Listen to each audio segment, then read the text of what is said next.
નમસ્કાર. એશિયાના સૌથી જૂના અખબાર મુંબઈ સમાચારના ડિજિટલ પ્લેટફોર્મ પર આપનું સ્વાગત છે. મિત્રો, ગુજરાતના રાજકારણમાં અત્યારે હાલ શું ચાલી રહ્યું છે? આમ આદમી પાર્ટીના સુપ્રીમો અને દિગ્ગજ નેતા કેજરીવાલના આટાફેરા ગુજરાતમાં દર અઠવાડિયે 10 દિવસે 15 દિવસે જોવા મળી રહ્યા છે. સામે પક્ષે કોંગ્રેસ પણ અત્યારે હાલ પોતાના અલગ અલગ મુદ્દાઓ સાથે જનયાત્રા, સંપર્ક યાત્રા અને છેલ્લે કમિટીની રચના પણ કરી લીધી છે કે આવનારી ચૂંટણીમાં કદાચ કમર કસીને અમે આગળ આવીશું અને જીતીશું તેવો આશાવાદ છે. સામે પક્ષે કાયમ ઇલેક્શનના મોડમાં રહેતી ભારતીય જનતા પાર્ટીએ પણ સંગઠન મજબૂત કરેલું છે. અત્યારે હાલ ગુજરાતના રાજકારણમાં શું ચાલી રહ્યું છે તે સમજવાનો પ્રયત્ન કરીશું. જાણીતા રાજકીય વિશ્લેષક પ્રશાંત ગઢવી મારી સાથે જોડાયેલા છે. નમસ્કાર પ્રશાંતભાઈ. જી પ્રશાંતભાઈ, ગુજરાતના રાજકારણમાં અત્યારે શું ચાલી રહ્યું છે? કારણ કે ઉનાળાની શરૂઆત થઈ ગઈ છે, ગરમાવો છે, અને બીજી તરફ ભાજપ, કોંગ્રેસ, આમ આદમી પાર્ટી પોતાની ગડમથલ કરી રહી છે, પરંતુ શું ચાલી રહ્યું છે, શું પાકી રહ્યું છે તે બહુ ખ્યાલ નથી આવતો. એટલે તમે કહો છો ગુજરાતના રાજકારણમાં શું ચાલી રહ્યું છે, એટલે કારણ વગરનું કંઈક રાજ ચાલી રહ્યું છે કે જે કોઈને ખબર પડતી નથી. કારણ કે એક તરફ એક પાર્ટી જે એટલી બધી ફોર્મમાં છે, એને double engine, triple stroke, 4 stroke ને 5 સ્ટ્રોક એન્જિન એમના જ ચલાવવા છે. એક બાજુ એક પાર્ટી જે ક્યાંય નથી તેમ છતાં અમે મજબૂત વિપક્ષ છીએ એવું પ્રસ્થાપિત કરે છે, અને ત્રીજી બાજુ કે ભાઈ આ ના ગમે પેલો ના ગમતો હોય તો અમે તો બહુ જ જોરદાર જ છીએ અને 2 રાજ્યોમાં સત્તા મેળવી અને ઉતરી પણ ગયેલા છીએ, તો અમારો નાનો મોટો સ્વીકાર કરો. આ ત્રણનો ટ્રાયંગલનો પ્રયત્ન ચાલી રહ્યો છે. એક પાર્ટીની આપણે ચર્ચા જ નથી કરવી કે જે ખૂબ એટલે જેને કહેવાય કે જમીન ઉપર રહી જ નથી, એટલી બધી હવામાં ચાલે છે, તો આપણે એમને હવામાં થોડી વાર રહેવા દઈએ ફુગ્ગો એમનો. જી, તમે જે વાત કરી આમ આદમી પાર્ટી, આપણે ત્યાંથી શરૂઆત કરીએ તો આપણે સૌ જાણીએ છીએ કે દિલ્હીની સત્તા ગુમાયા પછી ક્યાંક ને ક્યાંક અરવિંદ કેજરીવાલ દિલ્હી અને પંજાબ વચ્ચે ઝોલા ખાતા ખાતા એમના કોર્ટના ચક્કર પૂરા કરી કોર્ટમાંથી એમને થોડી ઘણી જે રાહત મળી, એ જીત, એ કોર્ટની રાહત એમના માટે ખૂબ જ ઓક્સિજન પુરવાર સાબિત થઈ. એ ઓક્સિજન લઈ અને એમને એવું લાગ્યું કે હવે નજીકના ભવિષ્યમાં, આમ તો આ વર્ષે ચૂંટણી ઘણી બધી જગ્યાએ છે, આસામ, તામિલનાડુ, કેરળ, વેસ્ટ બંગાળ, પણ એ બધા રાજ્યોમાં ક્યાંક એમનું પગ પેસારો તો બહુ દૂરની વાત છે, ક્યાંય રચકણ નથી. એટલે એમને એમ છે કે જ્યાં આપણું સ્ટેન્ડ છે અને આવનારી કોર્પોરેશનની ચૂંટણીઓ થોડાક જ સમયમાં, તો ગુજરાતમાં જો આ દબદબો વધારીએ તો 27ની ચૂંટણીમાં કંઈક મોટો દેખાવ હજી આપણે કરી શકીએ. વત્તા જે રાજુ કરપડા, એમના કિસાન આગેવાન, અને બોટાદમાં જે કાંડ થયો અને ત્યારબાદ જે આખું વાતાવરણ બનાવ્યું અને રાજુ કરપડાએ રાજીનામું આપ્યું જેલમાં રહ્યા પછી 3 મહિના. એટલે એ પણ એક મને લાગે છે એમના માટે આમ જુસ્સાપૂર્વક સાબિત થયું, કારણ કે પછી એટલું હાઇલાઇટ થયું મીડિયાથી લઈ બધી જગ્યાએ, રાજુ કરપડા આમ આદમી પાર્ટી કિસાન નેતા, એટલે એને ચાન્સ પર ડાન્સ મારવાનો પ્રયત્ન આમ આદમી પાર્ટીએ કર્યો અને રાજુભાઈના નામે રાજનીતિ ચાલુ કરી અને ગુજરાતમાં ક્યાંક ને ક્યાંક સભાઓ રૂટીન, તમે જેમ કીધું દર 10-15 દિવસે આવી અને ક્યાંક ગાંધીનગરમાં, ક્યાંક કચ્છમાં, ક્યાંક સુરેન્દ્રનગરમાં એમની સામે પાછો એમના જ વ્યક્તિઓએ મોરચો માંડ્યો. રાજુ કરપડા હવે તો રોજ પ્રેસ કોન્ફરન્સ કરવા માંડ્યા છે અને એમને એવું છે કે હું મારો અલગ મોરચો બનાવીશ. કયા પ્રકારનો બનશે તો મને નથી ખબર મોરચો. એટલે આમ આદમી પાર્ટી એવું ઈચ્છે છે કે જેવી રીતે ગઈ વખતે નસીબના આધારે અને સામાજિક પીઠબળના આધારે સુરતમાં 27 સીટો લઈ આવ્યા, એમ આ વખતે બધી જ જગ્યાએ નાની મોટી જો 2-5 સીટો આવી જાય તો એક ખીલ્લો ખોડી શકાય કે ગુજરાતના રાજકારણમાં અમે મજબૂતાઈથી આયા છીએ અને આયેલા રહીશું અને 27મી સુધી આ જ રીતે તમને નડતા રહીશું, આવું પ્રસ્થાપિત કરવાનો એક સૌથી મોટો પ્રયત્ન છે. કોંગ્રેસમાં તમે જેમ કીધું એમ કે રાહુલ ગાંધી છેલ્લા 1 વર્ષમાં, ગયા ફેબ્રુઆરીથી આપણે પ્રયત્ન જો યાદ કરીએ તો પહેલી મિટિંગ આપણે અમદાવાદના સિંધુ ભવન રોડ ઉપર રાજપથ ક્લબ પાસે ક્યાંક થઈ હતી અને ત્યાં એમણે જાહેર કર્યું કે ભાઈ લોકો ખાલી બહારથી કોંગ્રેસી છે અને મનથી ભાજપી છે, અને અમારે ત્યાં ઘણા બધા લંગડા ઘોડા પણ છે, રેસના ઘોડા લગભગ ઓછા છે, ક્યાંક લગ્નના ઘોડા વધી ગયા છે, અથવા તો મનથી ભાજપી થઈ ચૂક્યા છે. આ બધાનો અમે સફાયો કરી નાખશું. એક કઈ લિસ્ટ આવ્યું સફાયાનું તમારી આગળ આવ્યું હોય તો મને પહેલું આપજો, કારણ કે કે દુનિયા આખું ગુજરાત આ લિસ્ટ શોધી રહ્યું છે કે રાહુલ ગાંધી કોનો સફાયો કરવાના હતા. એ 1 વાર 2 વાર 3 વાર 4 વાર જેટલી વાર એટલી વાર આ વસ્તુ એમણે રિપીટ કર્યા પછી કોઈ એક્શન લીધી નહીં. જે પહેલું લિસ્ટ જિલ્લા પ્રમુખોનું બહાર હતું એ જ લિસ્ટ એમણે અકબંધ રાખીને આગળ ચલાવ્યું. એ જ મારા તારા વાળું લિસ્ટ આગળ ચાલ્યું. કોઈ ફેરફાર જોવા ના મળ્યો. કોર્પોરેશનની ચૂંટણી આવે છે, છેલ્લા 1 વર્ષમાં કોઈ મુદ્દા કોર્પોરેશન લેવલના ઉઠાયા હોય, એક હાટકેશ્વરના બ્રિજ અમદાવાદમાં મળ્યો, રાજકોટમાં ટીઆરપી કાંડમાં એમણે બહુ સરસ બંધનું એલાન જાહેર કર્યું હતું, પ્રતિસાદ ખૂબ સારો મળ્યો. પણ પછી શું, એને એ લોકો આગળ ન લઈ જઈ શકે. રાજકોટમાં, સુરતમાં તો નામ શેષ થઈ ગયું છે, ઓલમોસ્ટ કંઈ છે જ નહીં. બરોડા જેવું તેવું છે, અમદાવાદમાં નરોવા કુંજરવા જેવી પરિસ્થિતિ છે, મહાનગરપાલિકામાં, ગાંધીનગરમાં સાવ ઝીરો. એટલે આ બધું જોતા એમને શું સાબિત કરવું છે? એટલે ખાલી સોશિયલ મીડિયા અને આપણા જેવું મીડિયા પૂરતું સીમિત રહી ગયું છે કોંગ્રેસ, કે બીજી કોઈ તૈયારી દેખાતી નથી એમની. આજે જે અલગ અલગ કમિટીઓ બહાર પાડી એમણે, campaigning committee, media committee, management committee, booth committee, election committee, આ કમિટીમાં જે લોકો મૂક્યા છે એમને બધાને મારી વિનંતી છે કે તમે બધા 1-1 વોર્ડથી ચૂંટણી લડો. કોર્પોરેશનની કમિટી ચલાવો તમે, પણ બધા એ જેટલું લિસ્ટ છે 20 જણનું, કારણ કે 192 અમદાવાદમાં, કોઈક બહારથી છે, બરોડા, સુરત, રાજકોટ, આ 20 જણના લિસ્ટને આપણે અહીંથી તમારા માધ્યમથી રિક્વેસ્ટ કરીએ કે તમે બધા કોઈ 1-1 વોર્ડથી ચૂંટણી ભેગી લડજો જ તે. એટલે તમને ખબર પડે ગ્રાઉન્ડ ઉપર કેટલા 20-100 થાય છે, કેવી રીતે ચૂંટણી લડાય છે. અરે એ જીતીને બતાવે તો આપણે લોકોએ બી હવે આ ચર્ચા બંધ કરી દેવી જોઈએ કે આમનાથી જ કોંગ્રેસ ચાલશે, એ પ્રસ્થાપિત થઈ જાય કે આ લોકોના નામ જે દર વખત આવે છે ખોટા નથી આવતા. આ કોર્પોરેશન જીતી શકે છે એટલે કોંગ્રેસ આમની ઉપર ભરોસો મૂકી શકે છે, આવું આપણે પ્રસ્થાપિત કરીશું. એટલે એમને કહીએ કે એક તો ચૂંટણી તમે લડજો, બીજું એ જ ચહેરા જે ઘણા સમયથી આપણે વાત ચાલે છે કે સેકન્ડ કેડર ડેવલપ કરો. આજે ભારતીય જનતા પાર્ટી તમે જુઓ તો જે 4 મહામંત્રીના નામ છે, કદાચ તમે એમના સંગઠનમાં 4 મહામંત્રી સાવ એકદમ યુવાન છોકરાઓ એવા મૂક્યા છે કે મારે તમારે શોધવા જવું પડ્યું કે ભાઈ કોણ છે, ક્યાંથી લઈ આવ્યા. અચ્છા, જે છે એ કેપેબલ છે, જે છે એમને એમનું સંગઠન સ્વીકારશે, પણ બીકના મારે લોકો સ્વીકારે છે, ભાજપનું સંગઠન આગળ વધે છે. એટલે હું કહું છું મુદ્દા એ ઉપાડે કે ના ઉપાડે, એમની પાસે પ્રજાના કોઈ મુદ્દા નથી, એમની પાસે વાહવાહી જ છે નકરી. આદરણીય પ્રધાનમંત્રી શ્રી નરેન્દ્રભાઈ, અમારા ગૃહમંત્રી શ્રી અમિતભાઈ, અમારા પ્રદેશ પ્રમુખ શ્રી જગદીશભાઈ, મુખ્યમંત્રી શ્રી ભૂપેન્દ્રભાઈ, ડેપ્યુટી મુખ્યમંત્રી શ્રી હર્ષભાઈ સંઘવી, આ 5 નામ બોલે તો 1.5-2 મિનિટ થઈ જાય, એટલે લગભગ અડધું ભાષણ પૂરું થઈ જાય. એમ એમની પાસે મુદ્દા નથી. એમણે કદાચ એક મુદ્દો સારો ઉપાડ્યો હોય છેલ્લા 1 વર્ષમાં, તો સંગઠન બન્યા પછી ચલો નવા સંગઠને કે હા આ નવું જોમ ભરેલું સંગઠન આવ્યું અને એમણે સીધો જ જનતાને સ્પર્શે એવો એક મુદ્દો આપ્યો છે અને એને લઈને આખા ગુજરાતમાં આ લોકો પ્રવાસ કરવાના છે, તો બતાવો. એ પણ નથી. એટલે ગુજરાતના રાજકારણમાં કંઈ કારણ જ રહ્યું નથી કે આ લોકો કેમ રાજ કરી રહ્યા છે. પણ તેમ છતાં લોલમ લોલ હાલે છે, હાકે છે, પ્રજા હંકારે છે. અને આપણે આ ચર્ચા કરી અને કોકના બળદ, કોકના ગાડા, આપણા તો ખાલી ડચકારા, એમ આપણે ડચકારા મારતા રાજકારણને ચલાવવાનો પ્રયત્ન કરી રહ્યા છીએ. જી જીગરભાઈ. પ્રશાંતભાઈ, આ આખી વાતમાં આપણા દર્શકોને એ તો ખ્યાલ આવી ગયો કે ગુજરાતમાં અત્યારે શું ચાલી રહ્યું છે, પરંતુ આમ આદમી પાર્ટી ની વાત શરૂ કરી તમે શરૂઆતથી. અરવિંદ કેજરીવાલના ગુજરાતમાં આટા ફેરા, તે પહેલા સુરતની ભૂતકાળમાં થયેલી જીત, વિસાવદરમાં ગોપાલ ઇટાલિયાની જીત પછી આમ આદમી પાર્ટીને એવું લાગ્યું કે કદાચ હવે વિધાનસભાનો રસ્તો અમુક સંખ્યા સુધીનો તો આપણો પહોંચ છે, તેવું એક વાતાવરણ બનાવવાનો તેમણે પ્રયત્ન કર્યો. અને આખું આ વાતાવરણ હજી તો માંડ બન્યું છે ત્યાં કરશન બાપુએ રાજીનામું આપી દીધું વિસાવદરથી નારાજ થઈને.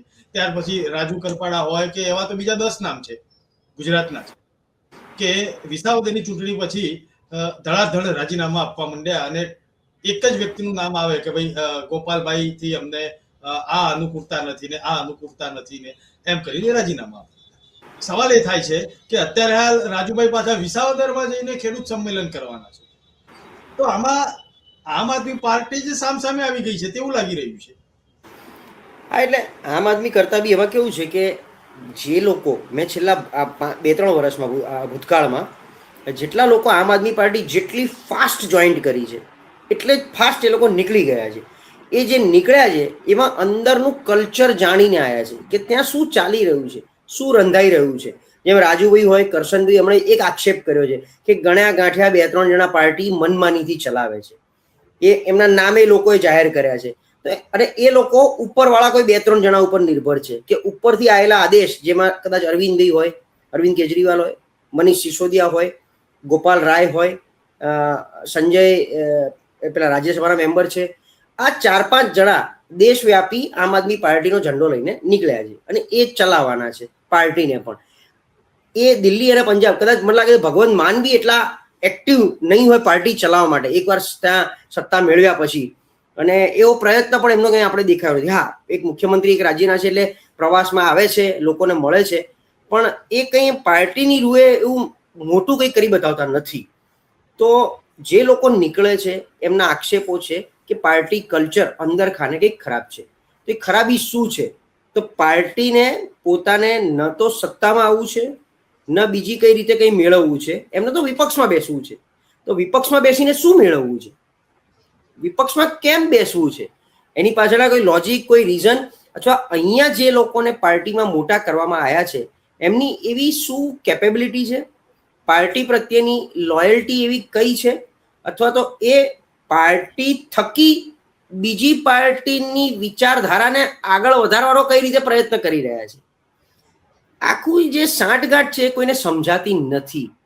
અને એટલા માટે લોકો, અથવા તો બીજું કે નવી પાર્ટી આવે, થોડું ઘણું વજન મળે, થોડી ઘણી સ્વીકૃતિ મળે, તો બધાને એક આશા જાગે કે ભાઈ પાર્ટી નવી છે, એમાં આપણે જઈને થોડું પરફોર્મન્સ બતાવી દઈશું તો આપણું મોટું કામ થઈ જશે.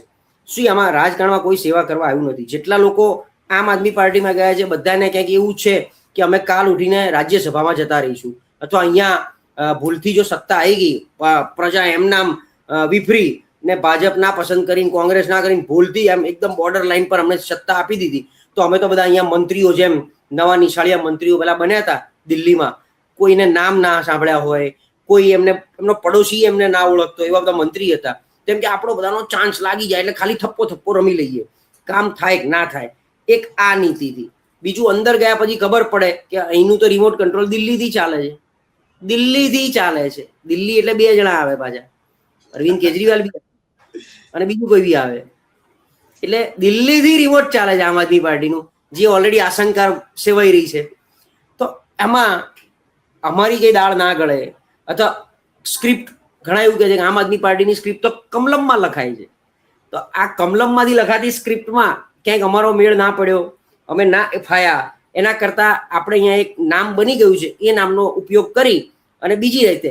ત્રીજું, મેં હમણાં એક નવું જોયું છે, ગઈકાલે એક બીજી મીડિયા બાઇટમાં બી હું બોલ્યો હતો કે આજકાલ લોકોને, એટલે ભાજપમાં સારું મેળવવાનો રસ્તો વાયા થઈ ગયો છે, વાયા કોંગ્રેસ, વાયા આપ.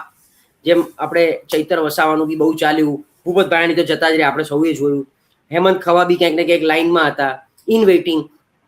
એમ બધાને એવું છે કે ભાજપમાં જઈને કંઈક જાતે કરીશું તો કશું નહીં મળે, પણ બીજી પાર્ટીમાં રહીને કંઈક કર્યું છે, નેગોશિએશન પાવર આપણો હાઈ છે.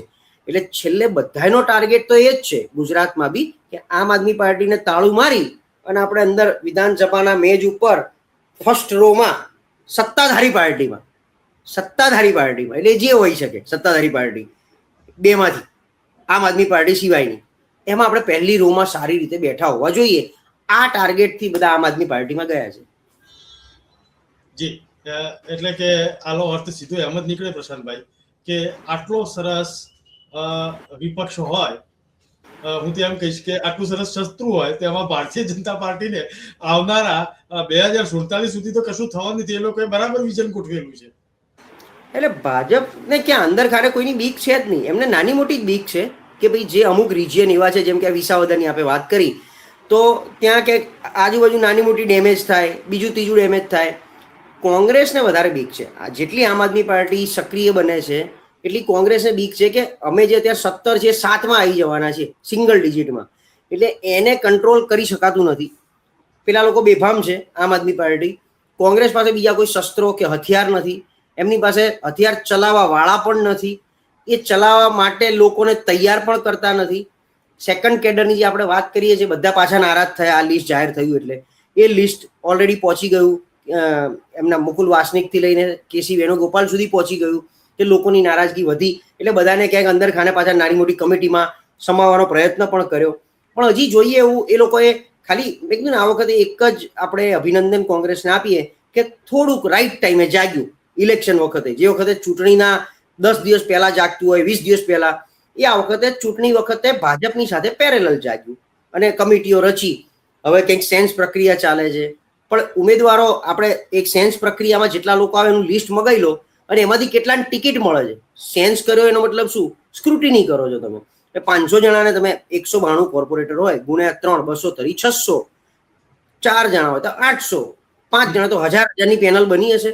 આપણે આખા અમદાવાદની 1000 લોકોના નામ જેના આવ્યા હોય એ લિસ્ટ મગાવી લો, પછી એ લિસ્ટને ટેલી કરજો જે 192 જાહેર થાય એની જોડે. કદાચ 1000માંથી એક કઈ નહીં હોય સ્ક્રુટિની થયેલા. 1000 બિચારા જેવા હશે જે હજી બી આવી ખરાબ પરિસ્થિતિમાં કોંગ્રેસના ઝંડા લઈને ફરતા હશે, ઘરે ઘરે ક્યાંક પેલા છાપા વેચવાય નીકળ્યા હશે, કોંગ્રેસના ટિકિટો માગી હશે, પણ એ 1000ના લિસ્ટમાં એ લોકો હશે જ નહીં, 192ના લિસ્ટમાં 1000માંથી. અને એ 192માં ઓલરેડી આજ ત્યાં તો ભરતબેન પૂછવું પડે, અહીં તો સિદ્ધાર્થભાઈને પૂછ્યા વગર ટિકિટ ના અપાય. આ તો શક્તિભાઈની ભલામણ છે, આ હિંમતસિંહના ગ્રુપનો છે, ફલાણો છે, ઢોકણો છે. આમ કરી અને પછી 192 એમની રીતે નક્કી કરવાના છે. જીતવાની છેલ્લા 1-1.5 વર્ષમાં એટલા બધા અવસર મળ્યા છે જેને હાઈજેક કરી અને કોર્પોરેશન, હું ગઈકાલે બી 1-2 જગ્યાએ ડિબેટમાં બોલ્યો છું કે કોંગ્રેસે છેલ્લા 6 મહિનામાં કોઈ એક મુદ્દાને લઈ ને કોર્પોરેશનને ઘેર્યું હોય. અમદાવાદ, બરોડા, સુરત, રાજકોટ, ગાંધીનગર, ભાવનગર, જુનાગઢ, 8 મહાનગરપાલિકામાં કોઈ એક મુદ્દે ખાલી કોર્પોરેશનના મેયરનો ઘેરાવો કરી અને સારી મુદ્દે એ જનતા સ્પર્શી મુદ્દો ઉપાડ્યો હોય તો બતાવો મને. તમે તો જીગરભાઈ રિપોર્ટિંગ બી કરો છો બધી જગ્યાએ. કોઈ એક મુદ્દો કોર્પોરેશનને ઘેરાવાનો કર્યો છે ક્યાંયથી કે ના આજે આ મુદ્દે પાણી નથી આવ્યું, અથવા આ ફલાણા કોર્પોરેટર કે ફલાણા મેયરનો ભ્રષ્ટાચાર, કે ફલાણા કોર્પોરેટરે અથવા આ સરકારે, તમારી હાલની આ સરકાર શહેરના આટલા વિસ્તારોમાં આ રીતે નડી કે રોડ રસ્તાથી લઈ, રોડ રસ્તાથી લોકો ત્રસ્ત છે. લોકો સામેથી એવું કહે છે કે આ વખતે એકવાર જે આવે એને વોટ આપવો નથી અમારે. લોકો આવું બોલે છે. તો આટલો સરસ ચાન્સ જો મળ્યો હોય, તમારે ત્યાં છેલ્લે કોંગ્રેસનો કયો કાર્યકર કે નેતા તમારા સોસાયટીમાં આવ્યો હતો, આમ સમ ખાઈને બોલો તો મને લાગે છે તમારે વિચારવું, માથું ખંજોળવું પડે કે આનું પ્રશાંતભાઈ યાદ નથી આવતું આ છેલ્લે કોંગ્રેસી કયો નેતા મારી સોસાયટીમાં આવ્યો હતો.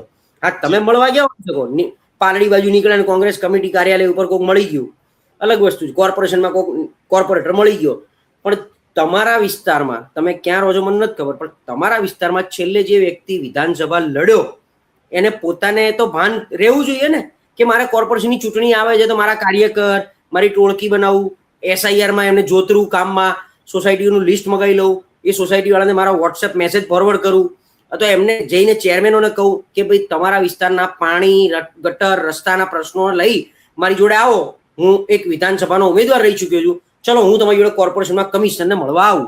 અથવા એ પોતે ગયા હોય કે મારે આજે 100 સોસાયટી ભેગી કરી છે અને 100 ચેરમેનો આ પ્રશ્નો લઈને આવ્યા, ચલો કમિશનર સાહેબ લો તમારી પાસે છે આનો જવાબ, આવો એક પ્રસંગ મને બતાવો તમે.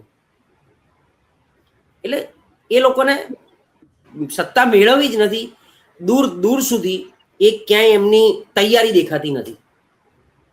જી જી પ્રશાંતભાઈ, કોંગ્રેસની દૂર દૂર સુધી તૈયારી દેખાતી નથી અને એક સામે પક્ષ એવો પક્ષ છે કે જાણે ફૂલ ફોર્મમાં આવે છે અને ધડબડાટી બોલાવી દે છે. ભલે તેમાં સફળતા મળે કે ના મળે, પરંતુ એ ટાઈપનું વાતાવરણ ઊભું કરે છે કે જનતાના મગજમાં એ વાત એક કામ ઘૂસી જાય છે. આમ આદમી પાર્ટીના કોઈ પણ નેતા હોય સોશિયલ મીડિયા પર એટલો બધો પ્રચાર કરી રહ્યા છે કે તેની કોઈ સીમા નથી. ઘેર ઘેર જઈને પાણીના બાટલા, પાણીમાં કેવું તમારું અંદર ગંધવાળું પાણી આવે છે કે નથી આવતું, ડોળું પાણી આવે છે કે નથી આવતું, તેના પણ વિડીયો વાયરલ કરે છે, પોતાના વિસ્તારમાં ફરે છે. તમે જે વાત કરી ને આખી એક ઊંધી છે. વર્ષોથી સત્તામાં રહેલી અને અત્યારે હાલ વિપક્ષમાં રહેલી કોંગ્રેસ પાર્ટી અને અત્યારે હાલ ક્યાંય નથી તે પાર્ટી ગ્રાઉન્ડ લેવલે જઈને પ્રજાને કંઈક બતાવવાનો પ્રયત્ન કરી રહ્યો છે. સફળતા કેટલી મળશે એ પછીની વાત છે. હા, એટલે તમે જે વાત કરી કે મેં કીધું મુદ્દા ઉપાડ્યા, પાણીની વાત કરી, સત્તામાં આટલો વર્ષ રહી, એમને મુદ્દા ક્યાંક ને ક્યાંક SIR થી માંડી ને બીજા બધા મુદ્દા કદાચ ઉપાડ્યા, પણ એ સોશિયલ મીડિયા પૂરતા સીમિત છે. આ પાણીના બાટલાની વાત તમે જે કરી, ફોટો કે વિડીયો બનાવીને સોશિયલ મીડિયા, બીજું શું ઘેરાવો કયો કર્યો? એ પાણીની બોટલ લઈને કમિશનર પાસે કે મેયર પાસે ગયા એ લોકો કયા વોર્ડમાં ગયા, અથવા એ વોર્ડના કોર્પોરેટરના ઘરે ગયા 100 માણસના ટોળાને લઈને કે ભાઈ આ લો તમે એના કોર્પોરેટર છો ને, આ પાણી જો અહીંયા આટલું ડોળું આવે છે, એમાં તમે શું કર્યું, અથવા તમારી પાસે આનો કોઈ રસ્તો છે, તમારી તો સરકાર છે. એટલે ઘણીવાર કેવું થાય છે કે કદાચ મુદ્દા સાચા હોય કોંગ્રેસ પાસે, પણ એ મુદ્દા વોટમાં કન્વર્ટ નથી થતા અથવા કરી શકાતા નથી એમનાથી.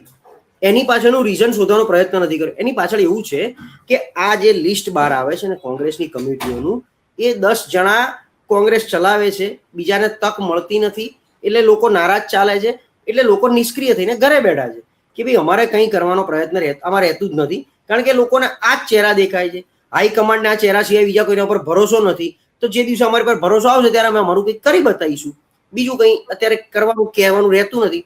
ત્રીજું એવું છે કે માનો કે કોઈ એવો નેતા છે, વિસ્તારમાં પ્રભાવશાળી નેતા છે, એ રોડ ઉપર આવે છે તો જનતા એમને એવું કહે છે આ તમારી કોંગ્રેસ પાર્ટી મુસલમાનોની પાર્ટી છે, આ અત્યારે હિન્દુવાદ આટલો બધો ચાલે છે, એમાં હજી પણ તમારો રાહુલ ગાંધી, તમારા પ્રિયંકા ગાંધી, તમારા ફલાણા નેતા આની બહાર હજી આવતા જ નથી. આવી રીતે લોકોનું મનોબળ તોડી નાખે છે. લોકો એ નેતાઓનું મનોબળ તોડી નાખે છે. અચ્છા, એ નેતા એમના હાઈકમાન્ડ સમક્ષ કોઈ રજૂઆત કરવા જાય છે તો એનું વજન પડતું નથી. એ નેતા એના વિસ્તારને લઈ કે સંગઠનને લઈને કોઈ ચર્ચા કરવા માંગે છે તો ચર્ચા સાંભળવા કોઈ તૈયાર નથી. એ નેતા જે સજેશન આપે છે કે ભાઈ આપણે આવું આવું કરવું જોઈએ, તો આ વ્યક્તિને આમાં ઇન્વોલ્વ કરવા જોઈએ, તો એ સલાહ કોઈ માનતું નથી. એ સલાહ પ્રમાણે કંઈ અમલીકરણ થતું નથી. એટલે બધી રીતે કોંગ્રેસ અને કોંગ્રેસીઓ ઘેરાઈ ગયા છે અને ફ્રસ્ટ્રેટ થઈ ગયા છે. આજે તમે ને હું છેલ્લા 3 વર્ષથી 4 વર્ષથી આટલી બધી ડિબેટો આપણે કરતા હોઈએ, એ ડિબેટમાં જે નેતા આવે છે એ નેતા ખાલી ડિબેટ પૂરતો સીમિત થઈ જાય છે. નહીંતર એને બધી ખબર જ છે ને, આટલા બધા ઇસ્યુ આવે છે, ખૂણે ખૂણેના ઇસ્યુ આવે છે, એ ઇસ્યુ પર એ ચર્ચા કરે છે, ફેસ કરે છે. હું તો ઉપરથી ઘણીવાર એવું કહું છું કે ડિબેટમાં આવતા પ્રવક્તાઓમાં ભાજપના પ્રવક્તા કરતાં કોંગ્રેસના પ્રવક્તા નોલેજેબલ હોય છે, એમની પાસે મુદ્દા પણ હોય છે બોલવા માટેના, એ બોલી પણ શકે છે. ભાજપના નેતા તો બોલી બી નથી શકતા, પણ તેમ છતાં એમનું બોલેલું વોટમાં કન્વર્ટ નથી થઈ શકતું, અથવા એ જો આટલું બોલી શકે છે તો એમને એમનું પ્લેટફોર્મ મળતું નથી એમના પાર્ટીમાં કે ભાઈ તમે આવીને પાર્ટી કેવી રીતે ચલાવાય. એક સેકન્ડ કેડર, ભલે હું જરૂર નહીં બધો મોટો હોદ્દો આપો, પણ એક એમ્પાવરમેન્ટ આપો ને એ લોકોને, કારણ કે એ સાચા મુદ્દા ક્યાંક ઉજાગર કરી શકે છે, બોલી શકે છે, એનું એમને નોલેજ છે. એનો કોઈ ઉપયોગ ક્યાંય કરતું નથી. એટલે પાર્ટી કેવી રીતે ચલાવવાની ને એક કલ્ચર હજી આ લોકો ડેવલપ નથી કરી શકતા કોંગ્રેસ વાળા. જી પ્રશાંતભાઈ, એક છેલ્લો સવાલ છે, સમય મર્યાદા છે પણ પૂછવાનું એટલા માટે થાય છે કે કદાચ તમારા મોબાઈલમાં પણ કદાચ વોટ્સએપ આવ્યો હશે એવું માની લઉં છું. મારા મોબાઈલમાં તો આવેલો છે, એક QR કોડ આવેલો છે કોંગ્રેસમાંથી, અને એ QR કોડ સ્કેન કરીને તમે તમારી ઉમેદવારી પણ નોંધાવી શકો છો. હવે આ ઉમેદવારી જો આ રીતે જ નોંધાવી શકાતી હોત તો કદાચ હું માનું છું કે પરિવર્તન તરત જ આવશે, પરંતુ ખરેખર કોંગ્રેસમાંથી ટિકિટ મળશે કરી? પણ ઉમેદવારી નોંધાવી એટલે આ બધું કેવું છે કે એમણે દેખાડા કરવા માટે ઊભું કરેલું એક તૂત છે. મેં તમને શું કીધું, તમે QR કોડ સ્કેન કરો, હું કરું કે મારી જોડે 50 જણા કરાવડાવું, ચલો બરાબર છે, એટલે તમે કીધું એમ ટિકિટ મળી જશે. તમારા સંગઠનની પોતાની એક જવાબદારી છે, તમારું સંગઠનનું માળખું છે. એ લોકો સોસાયટીએ કે બૂથ લેવલ સુધી જઈ પ્રશ્નોથી માંડી બધું લાયા હોય તો નીચેથી એમને એવા માણસો પણ મળ્યા હોય ને, જનતા નામ આપે યાર કે ભાઈ અમારા વિસ્તારમાં કોંગ્રેસનો આ ફલાણો કાર્યકર બહુ સક્રિય છે, સત્તા પર હોય કે ના હોય એ આવે છે ને એ બધું કરે છે, આને ટિકિટ આપો તો અમે સપોર્ટ કરીશું, સમર્થન આપીશું, અથવા જનતાનું સમર્થન એને મળશે. એટલે તમારે એક સેકન્ડ કેડર, ફર્સ્ટ કેડરના નેતાઓ એટલું ફરીને લોકો સુધી પહોંચીને એ નામ કઢાવવા પડશે. QR કોડ સ્કેન કરીને તો આ કાલ નવી પાર્ટીઓ બધી, આમાં કેવું છે હમણાં પેલું જે આ પાર્ટી વાળું પકડાયું છે, પાર્ટીને જે ડોનેશન આવે છે એ શું છે, આ જ છે કે પાર્ટી વાળા આવી રીતે QR કોડ અથવા ખાલી જાહેરમાં છાપામાં જાહેરાત આપે છે કે નવી પાર્ટી આવી છે અને ઉમેદવાર જોઈએ છે, ઈચ્છુક ઉમેદવારોએ અરજી કરવી. એ અરજીના નામ, એમના નામથી લોકો ફંડ લઈ આવે પાર્ટી વાળા કે ભાઈ મારે ચૂંટણી લડાવી છે, મારી પાસે 50 ઉમેદવારો છે, એ ફંડ લઈ આવે અને ઉમેદવારોને એમ કે તમે તમારા બલબૂતા ઉપર લડો, તમારા ચહેરા ઉપર ને તમારા વિસ્તારના વર્ચસ્વ પર લડો, એમ કરીને. એટલે આ એ છે 135 વર્ષ જૂની કોંગ્રેસ છે, એના રીતે QR કોડ ઇસ્યુ કરવો પડે યાર. એને તમારી પાસે તો ઓલરેડી લિસ્ટ અત્યારથી તૈયાર હોવું જોઈએ પેનલનું કે મારી જગ્યાએ આ ફલાણા વોર્ડમાં મારે 10 જણા છે અને એ સિવાય મારા સંગઠનના 500 જણા છે એ વોર્ડમાં, અને 500 જણા એક વ્યક્તિ 50 વોટ લઈ આવે તો મારો ઉમેદવાર જીતી જવાનો છે. આવી તૈયારી હોવી જોઈએ. જેમ ભારતીય જનતા પાર્ટી હર ઘર તિરંગા તો ઘરે ઘરે પહોંચ્યો હશે, તમને નહીં ગમતું હોય પણ તિરંગાના નામ પર બી તમે તમારા ઘેર તિરંગો લગાવ્યો હશે, પાર્ટી નહીં ગમતી હોય તમને એ જ રીતે હર ઘર પેલું તિરંગા પછી પેલું ચાલ્યું હતું, શ્રીરામ વાળું ચાલ્યું, જય શ્રીરામ વાળું ચાલ્યું, એની રંગોળી આવી, બીજું બધું આવ્યું, પણ તમારા ઘર સુધી પહોંચાડ્યું કોણે? ભાજપના કાર્યકરે. એટલે એ લોકોને બૂથ વાઇઝ શક્તિ કેન્દ્ર તેને એટલું બધું સંગઠનનું પિરામિડ બનાવી દીધું છે. તો એમને તો ખબર જ છે કે દરેક વોર્ડમાં એમના 500,000 જણાનું લિસ્ટ છે, એમને ત્યાં ઉપરથી પડી છે ટિકિટો લેવા માટેની. એમને QR કોડ જો ઇસ્યુ કરો હમણાં તો ઓવર ક્રાઉડેડ આવે. એટલે મૂળ કોંગ્રેસે આ મૂર્ખામી કરે છે. QR કોડ આપીને કોઈ મતલબ નથી. તમે QR કોડ આપ્યો એના કરતા એમણે શું કરવું જોઈતું હતું? શહેર પ્રમુખ પાસે વોર્ડ વાઇઝ લિસ્ટ હોય, અત્યારથી 10ની પેનલ તમે આપી દો કે તમે 10 જણા તમારા વોર્ડમાં મહેનત કરવાનું ચાલુ કરો અને તમે તમારું સમર્થન લઈ આવો. જનતા જે 4ને કહેશે એ 4ને અમે ટિકિટ આપી દઈશું. અમને 5,000 જણાને મળાવો, ચલો 10 જણા ભેગા થઈને. કોંગ્રેસમાં એક વોર્ડ 48 વોર્ડ છે અમદાવાદમાં, તમારે 10ની પેનલ અત્યારે બનાવી દેવી જોઈએ. એ 10ને એમ કહો કે તમને 10 દિવસ આપ્યા, 10 દિવસની અંદર અમને 10,000 વ્યક્તિને ખાલી મળી દેજો, જનતાને, વોટર્સને. જે વધારે વ્યક્તિઓને મળી શકશે, જે ગ્રુપ મિટિંગ કરાવી શકશે, જે કોંગ્રેસનું સમર્થન અમે જઈએ ને ઉભા રહી અને એવું કે સાહેબ અમે ભાજપથી થાક્યા છે પણ તમને આ વખત વોટ આપવાનો છે કારણ કે જીગરભાઈ આયા છે તમને બધાને લઈને, અને જીગરભાઈ અમારો સક્રિય સન્નિષ્ઠ અમારી સોસાયટીનો કે અમારા વિસ્તારનો કાર્યકર છે, તો જીગરભાઈને ટિકિટ આપો તમે. આવી રીતે આખી એક પ્રક્રિયા કરવી પડે. QR કોડ ઇસ્યુ કરી આ તો પછી QR કોડ આપ કોલેજોમાં જ ફરતો કરી દો ને, ક્યાં દૂર જવાની જરૂર છે? બધી કોલેજોમાંથી આવી જશે તમારે, જેમ લોકો પેલા ગૂગલ ફોર્મ ભરે છે એ રીતે. એટલે એ તો બહુ પેલું શું કહેવાય, વેગ વાત છે. જી પ્રશાંતભાઈ, આપ મારી સાથે આ ચર્ચામાં જોડાયા. અત્યારે હાલ ગુજરાતમાં રાજકીય રીતે કઈ રીતે આખો માહોલ બની રહ્યો છે તેનું સટીક રીતે વિશ્લેષણ કર્યું તે બદલ હું આપનો આભાર માનું છું. દર્શક મિત્રો, આ જ પ્રકારની ચર્ચા જોવા માટે મુંબઈ સમાચારના તમામ ડિજિટલ પ્લેટફોર્મ્સ ને લાઈક, શેર અને સબસ્ક્રાઇબ કરવાનું ન ભૂલતા. જોતા રહો મુંબઈ સમાચાર. નમસ્કાર.